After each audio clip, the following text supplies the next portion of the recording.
কোনো একজন ভক্ত কোনো একজন গুরুকে গুরু দক্ষিণা দিয়েছিল। কি দক্ষিণা দিয়েছিল? আর প্রত্যেকটি ভক্তের গুরু দক্ষিণা না দিলে গুরু সেবা হয় না বাবা।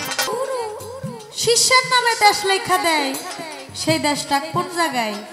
এই পৃথিবীর মধ্যে সেই দেশটা কই? সেখানে যাইতে কি কোনো পাসপোর্ট ভিসা লাগে না লাগে না? এটা কি বাংলাদেশের ভিতরেই না বাংলাদেশের বাহিরে?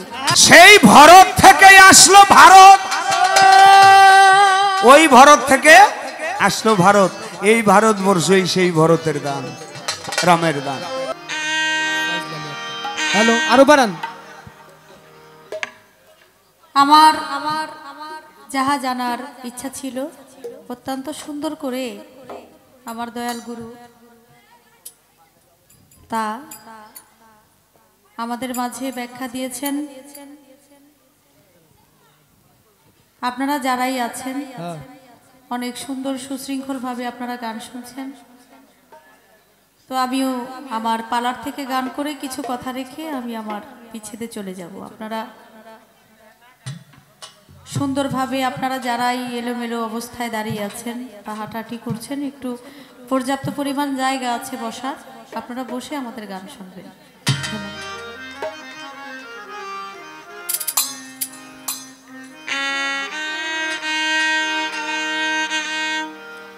ওরে তোমার নামে আমায় করলো পাগল, ওরে তোমার নামে আমায় করলো পাগল, তোমার নামে আমায় করলো পাগল, সুমধু নামখানি শোনা আমারে আপন করেল, আমারে আপন করেল, তা না হলে দয়াল তুমি নিজে আমার আপন হইয়া যা। ওরে তোমার নামে আমায় করলো পাগল, ওরে তোমার নামে আমায় করলো পাগল, সুমধু নামখানি শোনা আমারে আপন করেল, আপন করেল, তা না হলে বন্ধু তুমি ও নিজে আপন হইয়া যা, ও নিজে আপন হইয়া যা।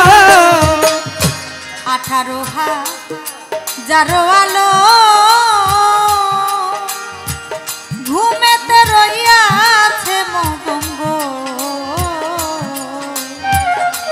আমারে জাগাইও তখন ধরি তোমার পাও দয়াল, আমারে জাগাইয়া তখন ধরি তোমার পায়ে দয়াল, আমারে জাগাইয়া তখন ধরি তোমার পায়ে। 18,000 আলো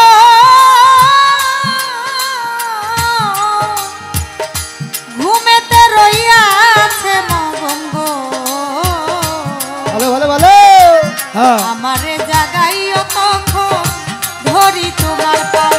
ওই আমি তোমাতে মিশিয়া রব, ওরে আমি তোমাতে মিশিয়া রব, আমি তোমাতে মিশিয়া রব, দয়াময় দয়ার হাত ধরে আমারে আপন করেল, আমারে আপন করেল, হ্যাঁ তা না হলে দয়াল তুমি নিজে আমার আপন হইয়া যা। ওরে তোমার নামে আমায় করলো পাগল, ওরে তোমার নামে আমায় করলো পাগল, সুমধু নামখানি শোনাও আমাকে আপন করেল, তা না হলে ও দয়াল তুমি নিজে আপন হইয়া যাও, তুমি নিজে আপন হইয়া যাও। ভবমায়া বন্ধনেতে আমার চক্ষু গেল কান্তনেতে গো,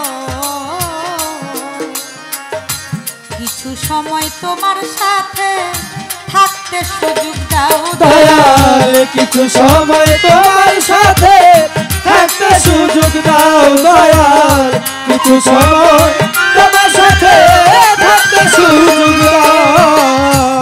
ভব মায়া বন্ধনেতে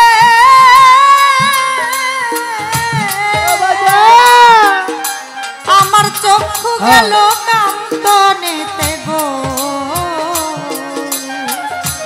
কিছু সময় তোমার সাথে থাকতে সুযোগ আমি তোমাতে মিশিয়া রব ওরে আমি তোমাতে মিশিয়া রব তোমার প্রেম গুণে পুরা দেহ ও দয়াল আরো পুরাইল আমারে আপন করেল আমারে আপন করেল সুলতান শাহ তা না হলে দয়াল তুমি নিজে আমার আপন হইয়া যাও ওরে তোমার নামে আমায় করলো ওরে তোমার নামে আমায় করলো মাগো সুমধুর কামখানি শোনাও আমাকে আপন করলো তারা হয়ে ও দয়াল তুমি নিজে আপন হইয়া যাও তুমি নিজে আপন হইয়া যাও নিঃশ্বাসে শ্বাসে তুমি আমার ভিতরে বাহিরে তুমি গো জাহেরে বাতনে তুমি কি খেলা খেলাও দয়াল জাহেরে বাতুনে তুমি কি খেলা খেলাও দয়াল জাহেরে বাতুনে তুমি কি খেলা খেলাও আমার নিঃশ্বাসে শ্বাসে তুমি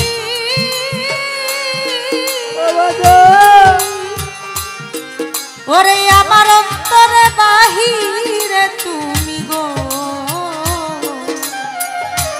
জাহেরে বাতুনে তুমি কি খেলা খেলা সাধক খালি বলে খেলার সাথী ওরে সাধক খালি বলে খেলার সাথী সাধক খালি বলে খেলার সাথী দয়াময় আমারে বানাও আমারে আপন করেল আমারে আপন করেল আহা তা না হলে দয়াল তুমি নিজে আমার আপন হইয়া যাও আমাকে আপন করলো আমাকে আপন করলো তারা হয়ে দয়াল তুমি ও নিজে আপন হইয়া যাও ও নিজে আপন হইয়া যাও আপনারাই আছেন যারা জ্ঞানী শ্রোতাগণ ভাবের গান শুনছেন আপনারা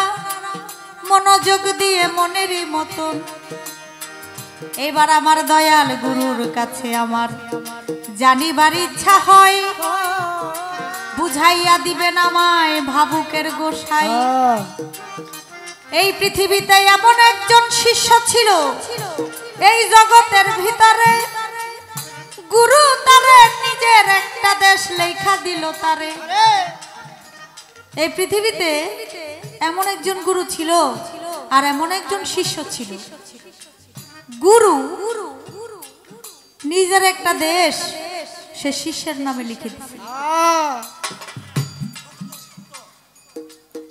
আমি জানতে চাই আমার দয়াল গুরুর কাছে যে গুরু শিষ্যের নামে দেশ লেখা দেয় সেই দেশটা কোন জায়গায় এই পৃথিবীর মধ্যে সেই দেশটা কই সেখানে যাইতে কি কোনো পাসপোর্ট ভিসা লাগে না লাগে না এটা কি বাংলাদেশের ভিতরেই না বাংলাদেশের বাইরে আমি একটু ঘটনা জানতে চাই আমার দয়াল গুরুর কাছে আশা করি সুন্দর করে উনি মীমাংসা করে দিবেন আমাকে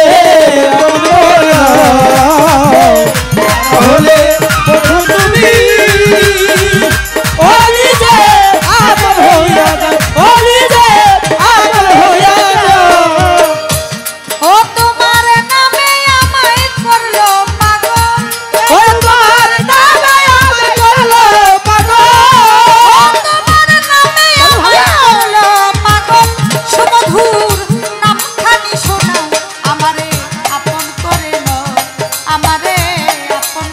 লো তা না হলে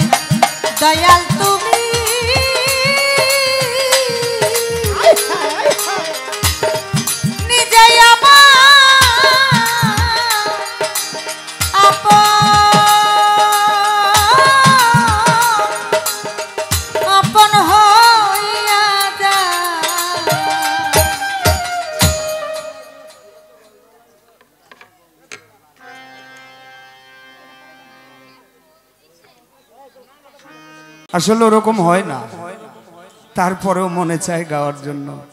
হৃদয়েই প্রত্যেকটি গুরুর নাম লিখতে হয়, তাহলে সে নাম রয়ে যায়। ওই যে কিছু মুরব্বীরা বলতো আগের দিনে, মুখে মুখে শেখ ফরিদ আর বগল তোলাই, এইটা বললে গুরু ভজন হবে না। সাধক রজ্জব চান আমার দাদা গুরু বাণী লিখে গেছে, মন আমার মিছে মায়ায় ভুলে রইলি কেন, একদিন তারে ভাবলে না, ভজন হলো না। এমন ভজন যোগ্য দেহ পেয়ে কেন ভজন হলো না। এই দেহটা অনেক মূল্যবান দেহ বাবা। 18,000 কুল মাকলুকাত আশরাফুল মাকলুকাতের মধ্যে সর্বশ্রেষ্ঠ জীব মানুষ বানিয়ে আল্লাহ পৃথিবীতে পাঠিয়েছে। আমার এই দেহটা এত মূল্যবান দেহ, আমাকে যখন এই প্রাণ পাখি উড়ে যাওয়ার পরে আমার আপন জন্মের সন্তানেরা তারা আমাকে তাড়াতাড়ি দামি খাটের থেকে নামায়া কখন কবরস্থ করবে সেই জন্য ব্যস্ত হয়ে যাবে। একজন এসে বলবে, আরে কত কষ্ট করে তোর বাবা তোদেরকে খাওয়াইছে পড়াইছে, তাকে এত তাড়াতাড়ি নিয়ে যাবি? আরে তাড়াতাড়ি না নিলে লাশের তো গন্ধ আইব, পচে গন্ধ আসবে। বাবা এই দেহটা তো পচার কথা না, দেহটা তো গলার কথা না, দেহর থেকে তো গন্ধ আসার কথা না। তাহলে আমার দেহ থেকে আমি যাওয়ার পরে, মারা যাওয়ার পরে আমার দেহ থেকে কেন পচা গন্ধ আসে? এজন্য এই পচা গন্ধ দেহ থেকে যেন না আসে তার জন্য একজন গুরুর কাছে যাইতে হয়। যারা ওলি আল্লাহ তাদের দেহ থেকে সুঘ্রাণ বের হয়, তারা জান্নাতের সুসংবাদ এই দুনিয়া থাকতেই পায় বাবা। ওলিদের দেহ কবরে কখনো পচে না, গলে না। তারা এই পৃথিবীতে যে আকার থাকে 100 বছর পরে গিয়ে তার রওজার ভিতরে ওইভাবেই থাকে। তার প্রমাণ মাইজ ভান্ডারের রমেশ শীল বাবা, তিনি গান লিখতেন, কত সুন্দর গান গাইছে, গান লিখে গেছে। আমার বুকের পাটা শক্ত আছে মালিক আমার মাইজ ভান্ডারি, আমার বুকের পাটা শক্ত আছে মালিক আমার মাইজ ভান্ডারি। আমি কি মরণ রে ডরি, আমি কি মরণ রে ডরি, আমি কি মরণ রে ডরি। ওই আমার বুকের পাটা একটু বাড়বে, উপরে টার একটু বাড়বে, উপরে টার একটু বাড়বে, সাউন্ড ভালো আছে, আর একটু বাড়বে। আমি কি মরণ কে ডরি, আমি কি মরণ কে ডরি, আমি কি মরণ কে ডরি। এবারে না বাবা, আরে আজরাইলো যার আমিও তার, আজরাইলো যার আমিও তার, দুইজন করি দুই চাকরি, আজরাইলো যার আমিও তার, দুজন করি দুই চাকরি, আজরাইলো যার আমিও তার, দুজন করি দুই চাকরি। আরে আজরাইলে জান কবজ করে আমি করি তাবেদারি, আজরাইলে জান কবজ করে আমি করি তাবেদারি। আমি কি মরণ রে ডরি, আমি কি মরণ রে ডরি, আমি কি মরণ রে ডরি। ওই আমার বুকের বাটা শক্ত আছে মালিক আমার বাদ ভান্ডারি, বুকের বাটা শক্ত আছে মালিক আমার বাদ ভান্ডারি। আমি কি মরণ রে ডরি, আমি কি মরণ রে ডরি, আমি কি মরণ রে ডরি। আস্তে, তাহলে আমি কি মাইজ ভান্ডারের ভক্ত সেখান যারা, তারা মরণ রে ডরে না। শুধু মাইজ ভান্ডারের না, যে যেই তরিকারই হোক, তারা একবার গুরুর চরণে গিয়ে মরে গেছে, তাদের আর মরণের ভয় কি বাবা। এজন্য বলছে তুমি মরার আগে মরো, মরার আগেই তুমি মরো।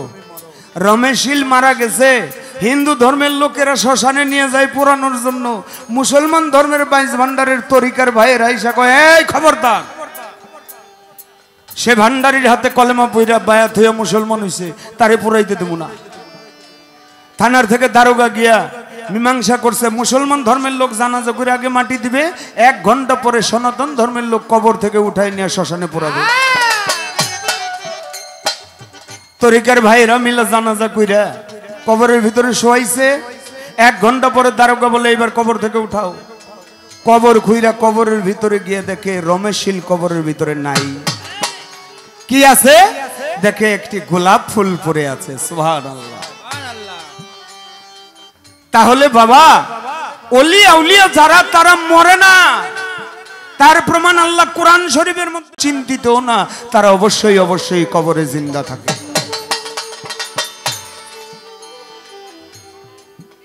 তারা জিন্দা থাকে, তারা মরে না, তার প্রমাণ খাজা বাবা তিনি দিয়ে গেছে। কি তার বিদায়ের পরে তার কপালের মধ্যে পেশানির মধ্যে আরবি হরফে লেখা ছিল হাজা হাবিবুল্লাহ মাতাফি হুবিল্লাহ। তিনি আল্লাহর বন্ধু ছিল, আল্লাহর প্রেমে আল্লাহর জাতে মিশ্রিত হয়ে গেল। খাজা বাবা বড় পীর আব্দুল কাদের জিলানী, এই যে এখানে আপনাদের পাশেই ঘুমিয়ে আছে গজালি শাহ বাবা, মধুর মা, উমর চান বাবা, পাগলি মা, হানিফ শাহ বাবা, সিলেটে শাহজালাল শাহপুরান, আমাদের মিরপুর শাহ আলী বাগদাদি, মাইজ ভান্ডারে যদি যান আহমদুল্লাহ মাইজ ভান্ডারি, গোলামুর রহমান মাইজ ভান্ডারি, হজরত কেবলা বাবা ভান্ডারি যাকে বলা হইতো গোলামুর রহমান মাইজ ভান্ডারিকে। গোলামুর রহমান মাইজ ভান্ডারি থেকে আসলো শফিউল বশর মাইজ ভান্ডারি, গোলামুর রহমান মাইজ ভান্ডারি থেকে আসলো আবুল বশর মাইজ ভান্ডারি, আবুল বশর মাইজ ভান্ডারি থেকে গেল শাখা মঈনুদ্দিন আল মাইজ ভান্ডারি, মঈন বাবা। গোলামুর রহমান মাইজ ভান্ডারি থেকে আসলো শফি বাবা, শফি বাবা থেকে আসলো হাবিবুল বশর মাইজ ভান্ডারি, নজিবুল বশর মাইজ ভান্ডারি, মুজিবুল বশর মাইজ ভান্ডারি। এমনি ভাবে শাখা প্রশাখা চিস্তিয়া তরিকায় বর্তমানে বিদ্যমান। আমার খাজা বাবা বলছে চিস্তিয়া তরিকার ভিতরে যে বায়াত হইল কাল হাসরের মাঠে সে বিনা হিসেবে জান্নাত। এজন্য দুনিয়ায় থাকতে তোমরা বেহেশতের সুসংবাদ পাও। ওখান থেকে ওই সাইড থেকে বাজাও, আমার দিকে চল। আমার সাধক রজ্জব চান তার গানে কি বলে, আল কোরআনে এলো প্রমাণ, আল কোরআনে এলো প্রমাণ, আল কোরআনে এলো প্রমাণ, আসে কান্তার ইশারা, আই খেয়েন বেহেশতের সেই শরাবান্ত হুরা, আই খেয়েন বেহেশতের সেই।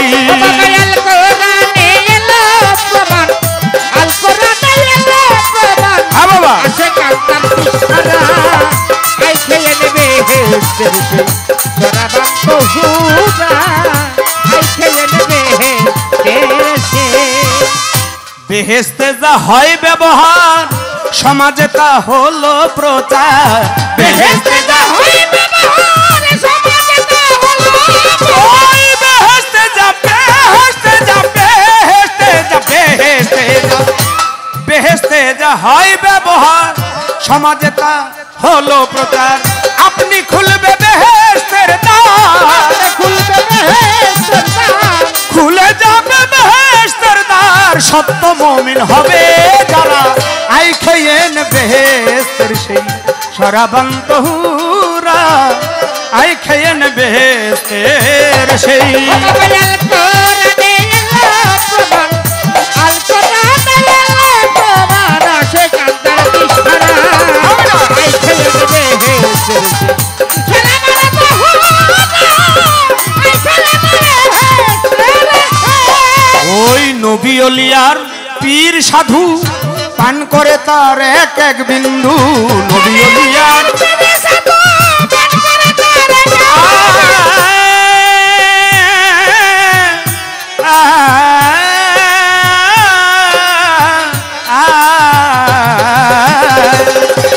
আর নবী ওলিয়ার পীর সাধু পান করেছে একই বিন্দু, ধ্যান করে তার দিন বন্ধু,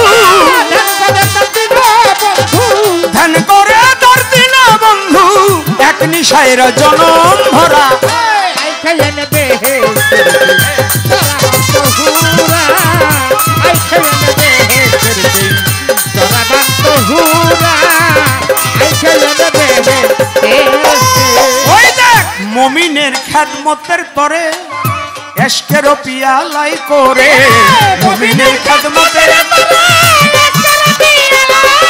ওই মুমিনের গো মুমিনের গো মুমিনের গো মুমিনের গো মুমিনের খেদমতের তরে এশকের পিয়ালাই করে, প্রেম অমৃত সুধা ভরে,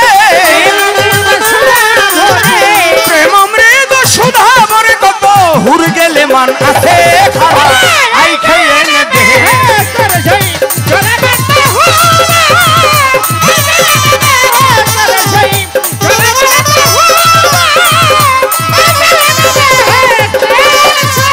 সাধক রজ্জবে সেই রজ্জবে সেই রজ্জবে সেই রজ্জবে সেই নিশার ঝোঁকে মুখে আবল তা বলবো কে রজ্জবে সেই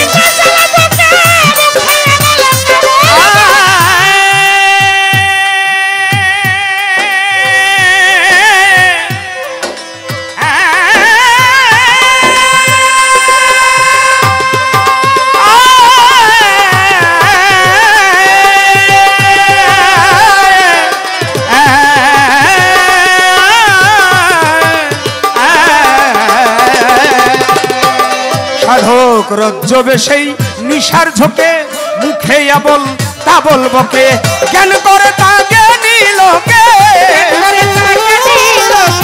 জ্ঞান করে তা জ্ঞানী লোকে অজ্ঞানী কয় পাগলরা আই খেয়ে নে দে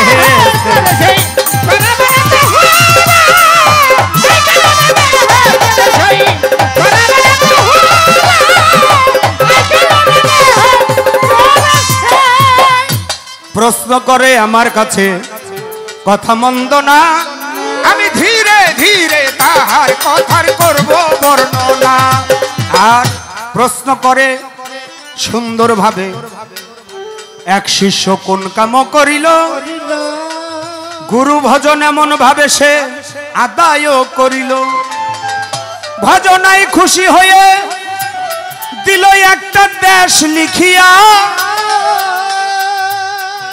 ভক্তের কর্মে খুশি হয়ে গেল মাতুয়ালা হইয়া রামের ভক্ত ছিল ভরত সবারে জানাই সনাতন ধর্মের কথাই এটা আমি বলতে চাই রামের ভক্ত ছিল ভরত ভরতের কর্ম দেখে সাধন দেখে ভজন দেখে অনেক খুশি হয়ে গেছে বাবা সাধন আর ভজন কিন্তু এক না সাধন এক জিনিস ভজন আরেক জিনিস এই জন্য ভক্তরা গায় ভজনের গুরু ধন তোরে কোথায় যায়া রে পাবো কোন ভক্তর বাড়িতে গুরু যদি যায় কোনো কিছু বসার জায়গা না দিতে পারলেও তোমার কাঁধে যদি একটি চাদর থাকে গামছা থাকে সেই গামছা বিছায় আসন পেতে তাকে বসতে দাও আর সেবা দেওয়ার জন্য যদি কিছু না থাকে তোমার গুরুর পায়ে ভক্তি দিয়ে সেবা দাও তাহার বাজান কি আছে কি দিব আর যদি কোনো কিছু থাকে সেটা এনে গুরুর সামনে দিয়ে একটা ভক্তি দাও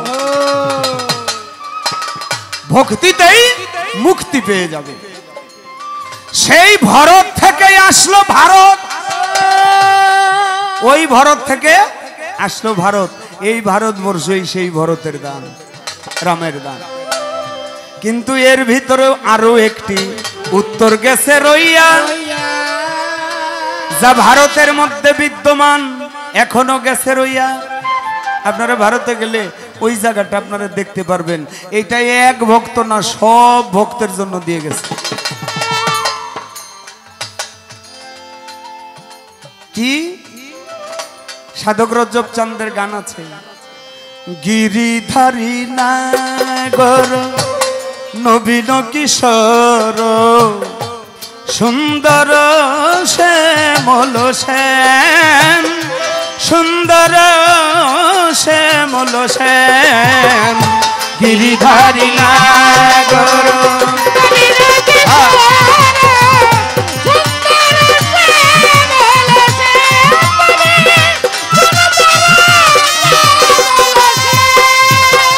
প্রেমময়ী শ্রী রাধা তব প্রেমে বাধা প্রেমময়ী শ্রী রাধা প্রেমময়ী শ্রী রাধা তব প্রেমে বাধা ধাম গিরিধারী নাগর নবীন কিশোর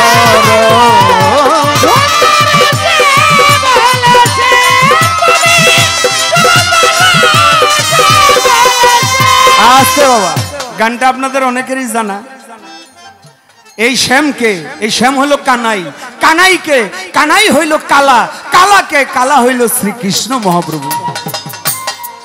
এই শ্রীকৃষ্ণ মহাপ্রভু তিনি বৃন্দাবন থেকে চলে গিয়েছিল। বৃন্দাবনে রাধা রানী মালা গাথে আর কাঁধে বসিয়া কৃষ্ণ কৃষ্ণ বলে রাধা ধুলাতে যাই গোরা গোরি খাইয়া। কোথায় আমার কানাই, কোথায় আমার কালা, কোথায় আমার কৃষ্ণ, তুমি ছাড়া যে বৃন্দাবনবাসী আজ বড় উতালা। ভক্তরা এসে বলে, সখীরা এসে বলে, ওরে রাধা তুই কাঁদিস না, শুনছিস না শ্রীকৃষ্ণের বাঁশি বাজে। এখনো সেই বৃন্দাবনে বাঁশি বাজে। কোথায় বাজে? বৃন্দাবনে। সেদিন শ্রীকৃষ্ণ মহাপ্রভু একদিন এসে বলেছিল, আমি এই বৃন্দাবন দিয়ে গেলাম আমার ভক্তদের জন্য। সেটা কার উদ্দেশ্যে? আমার রাধা রানীর উদ্দেশ্যে। সেই রাধা প্রেম আস্বাদন করতে আজও ভক্তরা বৃন্দাবনে যায়। বৃন্দাবনে গিয়ে কৃষ্ণের আস্বাদন করে লয় রে।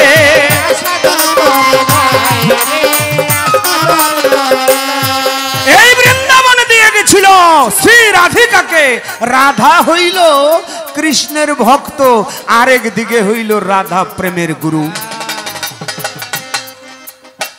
এই তো তোমার কথা ছিল, ইহার বেশি নাই। তবে দেখি একটা প্রশ্ন না করলে ভক্ত হবে না সই। আচ্ছা ভক্ত, সারা রাতই প্রশ্ন আপনি আমাকে করলেন জানার কথার জন্য। আমি একটু আপনার কাছে জানতে চাই, আপনি একটু বলবেন কোন একজন ভক্ত কোন একজন গুরুকে গুরু দক্ষিণা দিয়েছিল। যেই গুরু দক্ষিণা দিছিল সেই গুরু দক্ষিণায় আর পৃথিবী যতদিন থাকবে ততদিন পর্যন্ত সেই স্মৃতি থাকবে। কি দক্ষিণা দিয়েছিল? আর প্রত্যেকটি ভক্তের গুরু দক্ষিণা না দিলে গুরু সেবা হয় না বাবা। আইখেন বেহেশত সে সরাবন্ত হুরা, আইখেন বেহেশত সে সরাবন্ত হুরা, আইখেন বেহেশত সে। আর আল কোরআনে এলো প্রমাণ, আল কোরআনে এলো প্রমাণ, আশিকান্তর ইশারা, আইখেন বেহেশত সে সরাবন্ত হুরা, আইখেন বেহেশতের সে।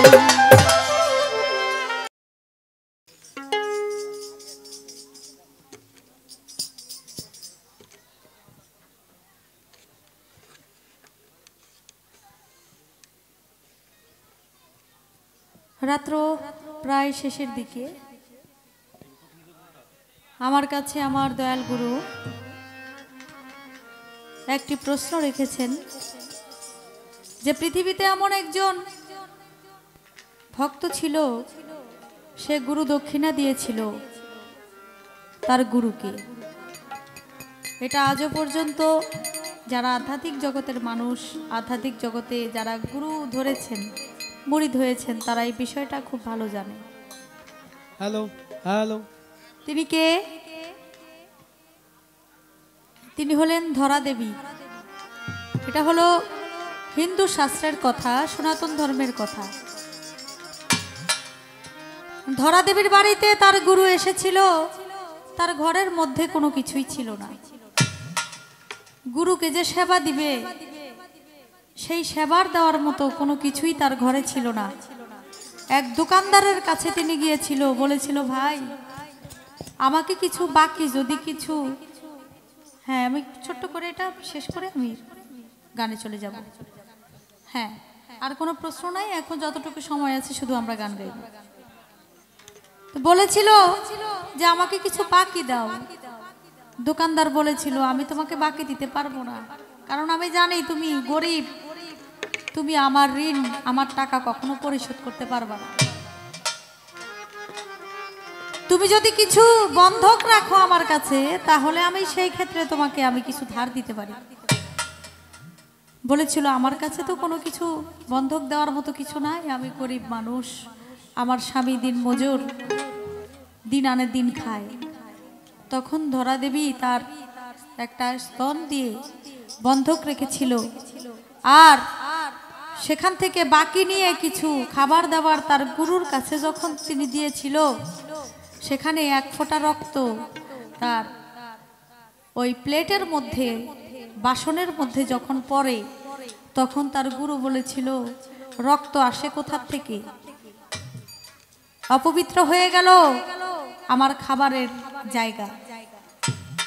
তখন কেঁদে কেঁদে ধরা দেবী বলেছিল যে গুরু, আপনাকে গুরু দক্ষিণা দেওয়ার মতো আপনি প্রথম এসেছেন আমার বাড়িতে, আমার কাছে উপায় ছিল না, এর জন্য আমি এই কাজ করেছি।